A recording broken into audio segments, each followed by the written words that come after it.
Escolhi o vestido de noiva em função da minha avó materna, pois desde pequena adorava ver seu vestido e ouvir suas histórias. Inclusive, o trouxe hoje para mostrar aos senhores.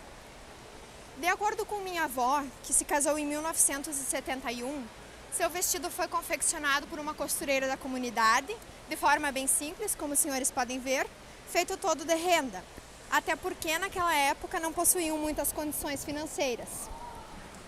O vestido faz parte do imaginário da mulher, sendo que as informações bibliográficas são muito escassas. Então, baseei minhas pesquisas nas entrevistas e relatos orais para que pudesse compreender melhor essa forma de vestimenta. De acordo com alguns relatos, até o século XIX, os vestidos eram de diversas cores, com bordados e rendas. Quanto mais luxuoso o vestido, significava que mais posses a família tinha. Inclusive, há muitos relatos da cor preta nos vestidos de noiva. Encontrei no acervo fotográfico da família Hessler, de origem alemã, uma foto no final do século XIX, podem pegar, em que a noiva usa um vestido preto, sapatos brancos e véu branco. E a família não sabe ao certo o porquê do vestido. Mas, de acordo com algumas pesquisas, em função do poder aquisitivo, principalmente das mulheres imigrantes, o vestido teria que ser usado após o casamento, em domingos, para ir à igreja, então eles eram feitos de outras cores, até porque naquela época não se tinha muito dinheiro e nem muitas peças de roupa. Inclusive, no livro da família Michels, a qual eu sou a 6ª geração no Rio Grande do Sul, há relatos do vestido preto como vestidos de noiva, como os senhores podem ver nessa foto. E outra teoria que se tem sobre o vestido preto é que naquela época não tinham fotógrafos. Esses passavam de tempos em tempos pelas comunidades e como as mulheres que se casaram naquele período já não eram mais puras, não poderiam usar o seu vestido branco. Então utilizavam outras cores como azul, cinza e preto. Desta forma, trago o vestido de Boa Vista do Buricá, da senhora Débora, que se casou no ano de 2017. Como os senhores podem ver, é um vestido de prenda. A senhora Débora me contou que escolheu fazer um vestido de prenda, mas que lembrasse um vestido de noiva, porque ela e seu marido gostam muito do CTG. Em minhas entrevistas, conversei também com a senhora Bordini, que se casou no ano de 1956, na cidade de Garibaldi, vindo residir posteriormente em Três Passos. Como os senhores podem ver, esse é o seu vestido de 60 anos, que hoje já está bem amarelado. De acordo com ela, ele foi feito de cetim italiano, com aplicações. O seu buquê e o seu sapato foram feitos também pela mesma modista, com o mesmo cetim. De que ano que é esse vestido? Esse vestido é de 1956. Isso. Ela tem um, ó, como os senhores podem ver aqui nessa foto. Sim, ele era branco, mas de acordo com o tempo, né? Ela tem guardado até hoje. Ela é da tua cidade? Sim, ela veio residir em Três Passos. Outro caso muito interessante que apareceu na minha cidade foi o da senhora Bruni, que se casou em 1957 na cidade de Lajeado e veio também residir em Três Passos. Ela se casou com um traje de seda preto em virtude do falecimento do seu pai 4 dias antes do casamento. Ela me contou que precisava muito se casar, pois naquela época uma mulher não poderia ficar perto de um homem que não fosse o seu marido. Por isso a necessidade de casar-se mesmo enlutada. E eu não trouxe nenhuma foto, nem o traje, pois ela pediu que não fosse mostrado um momento tão doloroso de sua vida. A transformação dos vestidos em outras peças foi amplamente relatado, como o caso da a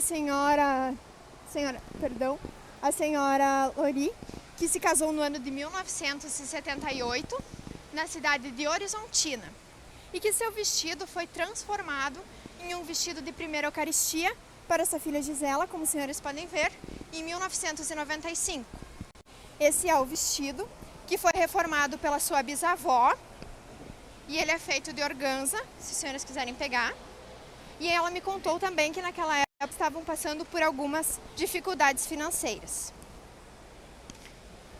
Ao visitar uma das reservas indígenas de minha região, conversei com o professor Caigangue e este me contou que hoje não é feito mais os rituais de casamento indígenas e que os vestidos são tradicionais e são escolhidos pelos padrinhos antes da cerimônia. Como os senhores podem ver, essa é uma foto de uma moradora lá da cidade de Redentora e o vestido bem tradicional do que se usa hoje, né? Como os senhores podem ver, do ano de 2015.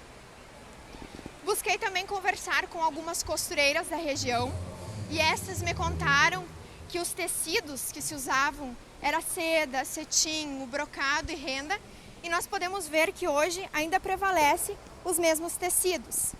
Essas costureiras faziam os vestidos exclusivamente para as noivas e os modelos geralmente eram escolhidos através de revistas, como essas. E muitos destinos desses vestidos me foram relatados, como a transformação em outras peças, no caso da senhora Lenir. Alguns permaneceram guardados, outros emprestados, e até mesmo uma entrevistada me relatou que queimou o seu vestido após o término do casamento. Da mesma forma que isso acontecia, a transformação dos vestidos, as mulheres aprendiam a bordar e a costurar, como o caso da senhora Bertolo, que se casou em 1966 e costurou o seu vestido, e da minha avó, que se casou em 1965 e bordou todo ele. E posso citar aqui, ela vai ficar um pouco brava comigo, mas foi a minha avó que queimou o vestido após o término do casamento. Era esse aqui, ele era todo bordado e ela usou a cauda para outras peças, né? Fez algumas roupas, até porque o tecido era bem chique. E o casamento não deu muito certo, mas ela disse que não foi por isso que ela queimou. É só porque ela não queria guardar aquela lembrança. Eu também acho. Bom, ela vai ficar um pouco brava. Bom, dentre as minhas pesquisas, eu busquei fazer um paralelo entre os diferentes anos para que pudesse compreender melhor como o vestido foi mudando ao longo do tempo. Como os senhores podem ver, dos anos 40, 50 e 60, os vestidos já são mais sóbrios e não mostram muito o corpo da noiva. Já nos anos 70, começa a mostrar um pouco mais, como os senhores podem ver no vestido da minha avó, que é de manga curta, já do ano de 1970. E uma curiosidade muito interessante foi que, ao invés de utilizarem o tradicional buquê, as noivas utilizavam apenas uma rosa, como o caso da minha tia Irene, da minha avó Marlene e da senhora Clair Bones. Eu conversei com uma das costureiras e ela me relatou que ela não, na época, né, ela nem pensou em perguntar, mas que virou moda, alguém começou e virou moda. Eu não sei se em todo o estado, mas principalmente na minha região. Encontrei várias fotos assim, e todas nessa década. Já nos anos 80 e 90, os vestidos já são mais exuberantes, com rendas e as famosas ombreiras, as mangas bufantes. A partir de 2000, começa a se intensificar os aluguéis, como o caso da minha mãe e da minha prima Mônica, e como os senhores podem ver, os vestidos já são bem mais decotados. No ano de 2015, começa a se intensificar cada vez mais as transparências, mas sempre respeitando as características e a personalidade de cada noiva. Desta forma, pude compreender como foi mudando os vestidos ao longo do tempo e como os tecidos continuaram sendo preservados, como eu falei antes, o cetim, o brocado, a renda, e especialmente na minha região, o quanto foi mudando e o quanto as noivas escolhiam algo que demonstrasse a sua personalidade e a sua característica no momento que demonstrava um momento tão especial em suas vidas como é o casamento. Seria isso, se os senhores tiverem alguma pergunta. Quantas pessoas mais ou menos tu entrevistaste? Acho que deu, se eu não me engano, deu mais de 20.